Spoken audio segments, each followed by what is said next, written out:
Assalomu alaykum aziz tomoshabin, qadrli yurtdosh. Efirda men Chinor, siz bilan Zafar Dultayev. Prezident farmon chiqardi. Unga ko'ra iqtisodiyotni rivojlantirish yo'nalishida bir muncha chora va tadbirlarni o'sha farmon ijrosiga qo'shdi.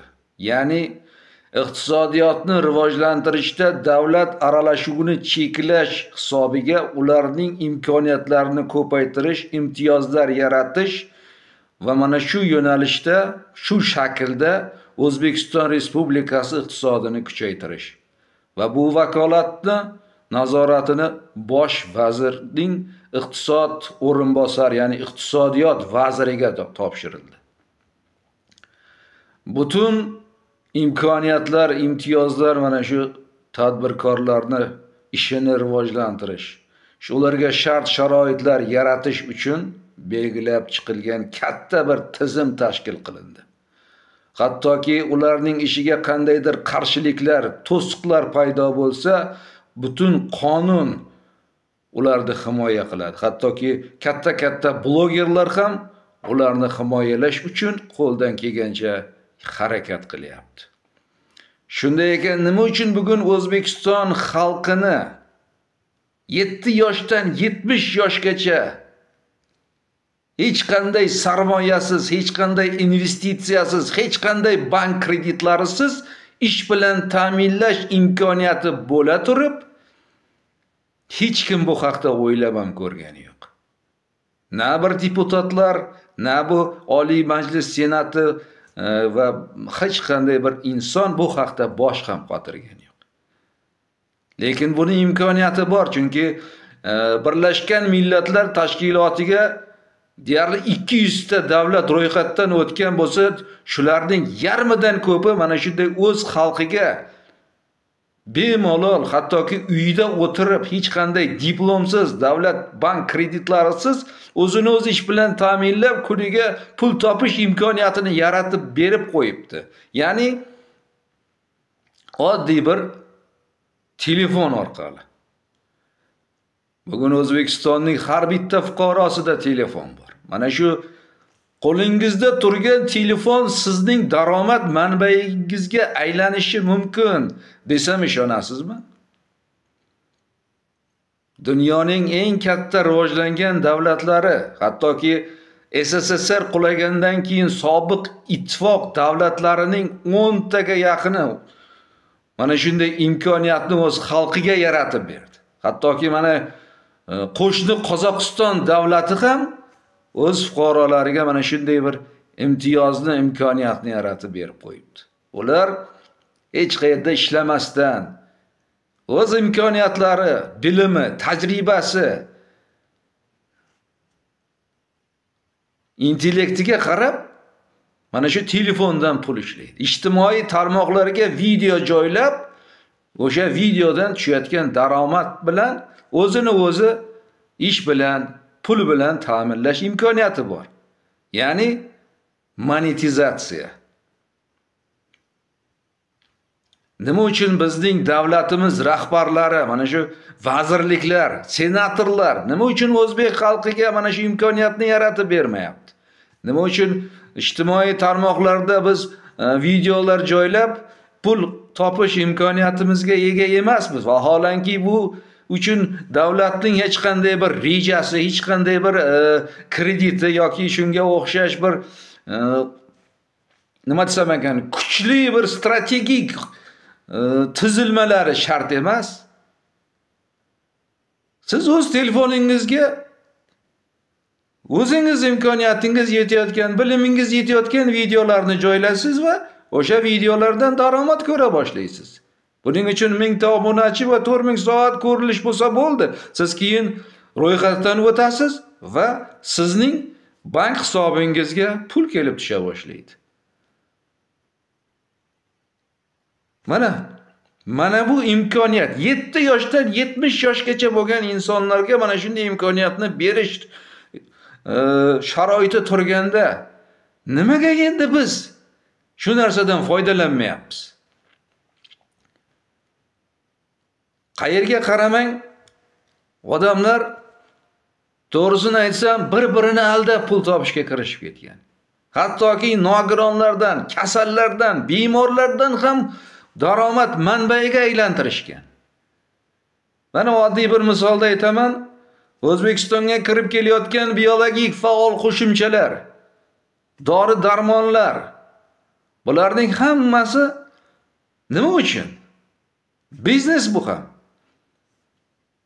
Siz sotib olaverasiz, o'sha biologik faol qo'shimchalarni xarid qilaverasiz, tozalab qolayotganmanmi, boshqa bo'lib, lekin hech qanday natija yo'q. Siz doimiy shu narsaga miyangiz gipnoz bo'ladi. Men shu narsani olib ichsam, men tuzalib qolaman degan fikr bilan yashaysiz. Vaholanki bularni o'tkazayotgan o'sha standart litsenziya beryapti. Va mana shu litsenziyaga asoslangan holda qonuniy asos qilib olib, o'zlari faoliyatini olib borib, mana shu kasallarni, nogironlarni, bemorlardan ham pul topib, boyib ketish vaziyatlari juda ko'p. Aptekaga boring, odam to'la, больницаga boring, odam to'la. Hamma yerda odam to'la. Banklar chegaralanmagan foizlarni qo'yib pul ishlayapti. Hamma narsa xususiy yo'nalishga o'tib ketyapti. Hammaning o'z pul ishlash mexanizmi bor, lekin butun O'zbekiston xalqi to'liq ish bilan ta'minlash imkoniyati turganda nima kerak bu maynavozchiliklar, nima kerak bu odamlarni aldab, kasallarni aldab ayniqsa pul ishlash. O'zi kasal odam xuddaligi cho'kayotgan odam xasga ham yopishadi degan bir gap bor xalqda. Mana shunday shu oddiy bir nima desam ekan, jimjimador reklamalarga ishonib ular xarid qilib olaveradi, savdo avj bo'ladi va o'sha O'zbekistonga kiritgan o'sha biznesmenlarni, tadbirkorlarni tegirmoniga suv quyadi. O'z pensiyasidan, daromadidan ya boshqasidan. Mana YouTube monetizatsiyasini qo'shib bersa O'zbekiston xalqi pul ishlaydi. Nima uchun bizda shu narsani amalga oshirmayapti? Mana prezident yaratib bersa bo'ladi-ku. Amerikaga 100 milliard dollar investitsiya, sarmoya kirityapmiz. Yana bir o'zbekistonlik bir boy akamiz Jahongir Ortiqxo'jayev 600 million dollarlik zavod qurmoqchi bo'lyapti Amerikaga. Vaholanki O'zbekistonda o'zi ishga muhtoj, o'zi shu pullarga muhtoj bo'lib turibdi. O'zbekistonda o'zida odamlar qiynalib, mana yaxshi pul topayin deb chet ellarga, xorijlarga muhojir bo'lib ketyapti. Oilasidan, farzandlaridan, qon qarindosh ota-onasidan uzoqda pul ishlashga majbur bo'lyapti. O'zbekistonda topgan puli yashash uchun yetmayapti. Bir kun ertalabdan kechgacha ishlab topgan puli bir marta o'tirib to'yib ovqatlanishga yetadi xolos. Ayniqsa bu tumanlarda, viloyatlarda, qishloqlarda bu juda ham ko'p tarqalgan bu holat. Deyarli 90% mana shunday aholi. Mana muhtaram Oliy Majlis Senati deputatlari kostyum, bryuka, eng qimmat galstuklar bilan Senatda yastanib, viqor bilan o'tiradi. Ana o'sha insonlar kelsin, mana bu qishloqlarga, tumanlarga kelsin, uyma-uy kirsin, hech bo'lmasa bitta qishloqni so'rab chiqsin. Ahvoling qanday yashayapsan deb bir savol bersin xonadon egalariga. Qanday javob olar ekan? Axir O'zbekistonda har bitta chiqayotgan qonun, qaror, farmonlar shu xalqning manfaati uchun chiqyapti-ku. Lekin nima uchun xalq manfaat ko'rmayapti bundan? Chunki muammoni asl sababini Senatda o'tirib hal qilib bo'lmaydi. Uni aholiga kirish kerak, xalqning uyiga kirish kerak. Prezident aytayapti, uyma-uy deb turin. Mahallabay, uyma-uy, xonadonma-xonadon yurish kerak deyapti. Lekin prezidentning gapi ularga o'tmaydi. Shuning uchun men bitta narsani aytaman. Mana shu narsani YouTube monetizatsiyasini qo'shib bersa, O'zbekistonda har bitta odam pul topish imkoniyatiga ega bo'ladi. O'zining harakatiga, mehnatiga bog'liq bo'ladi. Qancha ko'p mehnat qilsa, shuncha ko'p pul topadi.